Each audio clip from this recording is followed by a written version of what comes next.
రాయన్ movie చూసిన చాలా బాగుందన్న, చాలా బాగుంది. అలాగే ధనుష్ గారి డైరెక్షన్ ఫస్ట్ టైం ఆయన డైరెక్షన్ చేయడం జరిగింది. 15th ఫిలిం, 50వ ఫిలిం కాబట్టి చాలా బాగా డైరెక్షన్ చేశాడు. అలాగే యాక్టింగ్ కూడా చాలా బాగా చేశాడు అనమాట. అలాగే ఈ సినిమాలో ఒక చెల్లిని అలాగే ఇద్దరు తమ్ముళ్ళని కాపాడుకునే స్టోరీ అనమాట. అంటే ఇక్కడ ఎలా ఉంటుందంటే చెల్లిని ఇంకా బాగా కాపాడుకుంటారు. ఆ చెల్లిని కాపాడుకునే విధానం చాలా బాగుంది. ప్రతి ఒక్కళ్ళు అన్నలు ఈ సినిమా చూసి నిజంగా ఎమోషన్ అవుతారు. నాకైతే మాత్రం ఏడుపు వచ్చింది లాస్ట్, అందుకే అంత ఎనర్జీ లేనమాట.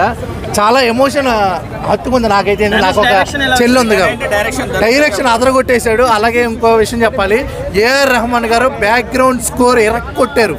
మ్యూజిక్ అయితే చాలా బాగుంది. సాంగ్స్ 2 ఉంటాయి, సిచ్యువేషనల్ సాంగ్ ఒకటి ఉంటుంది.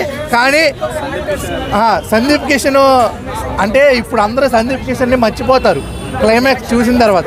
కానీ సందీప్ కిషన్ అలాగే ఇంకొక ఆవిడ చెప్తా, సందీప్ కిషన్ అలాగే ఒక అమ్మాయితో ఒక డ్యాన్స్ ఉంటుంది.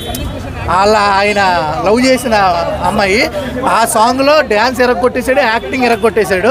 నాకైతే చాలా బాగా నచ్చింది. అలాగే ఎస్జే సూర్య గారు కామెడీ, అంటే విలనిజంలోనే కామెడీ ఉందన్నమాట. జస్ట్ ఆయన అడిగే ప్రతి సిచ్యువేషన్లో కామెడీ అయితే బాగుంది. విలన్గా చాలా బాగా చేశారు. ఇంకా టోటల్గా ఈ సినిమా చాలా బాగుంది. మీరు అందరూ చూడాలి. రేటింగ్ 4 ఇస్తాను, 5కి 4 అనమాట.